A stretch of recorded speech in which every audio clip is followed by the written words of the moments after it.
Munculnya kasus positif corona di Indonesia menimbulkan kepanikan warga sampai-sampai ada yang memborong masker, hand sanitizer hingga bahan makanan pokok. Padahal tindakan itu malah memperburuk keadaan, bikin barang-barang tersebut jadi langka dan tidak membantu menghindarkan kita dari infeksi virus corona. Jadi, apa yang sebaiknya dilakukan? Ini kata dokter. Pertama, jangan panik. Kenapa kita tidak perlu panik? Faktanya, tingkat keparahan penyakit corona rendah di mana 81% kasus hanya menunjukkan gejala ringan seperti flu biasa, 13,8% kasus menunjukkan gejala berat, dan hanya 4,7% yang kritis dengan gagal nafas hingga kegagalan multi organ. Angka kematian akibat corona sendiri hanya sekitar 2,3% dibandingkan SARS sekitar 10%. Angka kematian akibat virus corona bervariasi tergantung pada lokasi, usia, dan penyakit penyerta lainnya. Angka kematian di Wuhan, Provinsi Hubei sekitar 2,9%.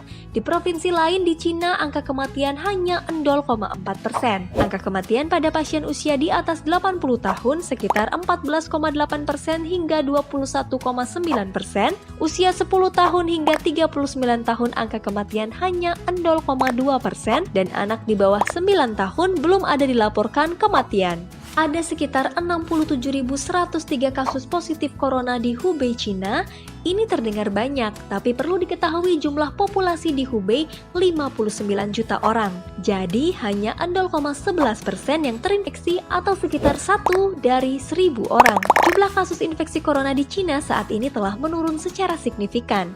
Jika 3 minggu yang lalu dalam satu hari di Cina bisa ada 3.000 kasus baru, per 2 Maret kemarin WHO melaporkan sekitar 206 kasus baru dalam satu hari. Perusahaan besar seperti Starbucks dan Apple di Cina bahkan sudah mulai melanjutkan aktivitas bisnisnya. Penyebaran virus corona antar manusia diperkirakan melalui droplet, yaitu partikel kecil yang keluar saat batuk atau bersin, yang bisa terhirup pada radius 1 meter atau menempel di benda sekitar dan bertahan hingga berhari-hari.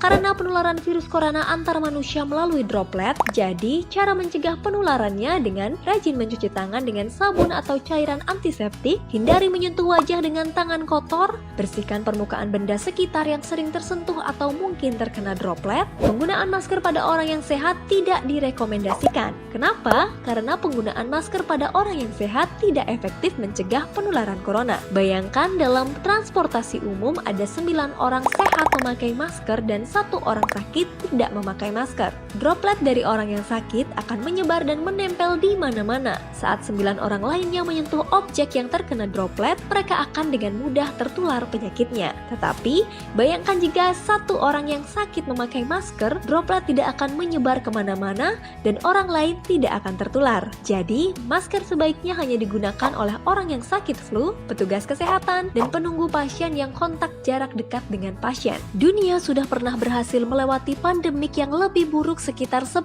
tahun yang lalu. Masih ingat flu burung? Ya, virus ini menginfeksi 700 juta sampai 1,4 miliar orang dengan kematian 150.000 sampai 575 jiwa. Jika dibandingkan dengan coronavirus yang menginfeksi 89.000 orang dengan 3.000 orang meninggal dunia. Semoga coronavirus juga bisa segera dilewati dan tidak menginfeksi lebih banyak orang. Jangan lupa share video ini agar lebih banyak orang tahu cara mencegah penularan coronavirus. Ingat, jangan panik tapi tetap waspada. Ini kata dokter tentang coronavirus.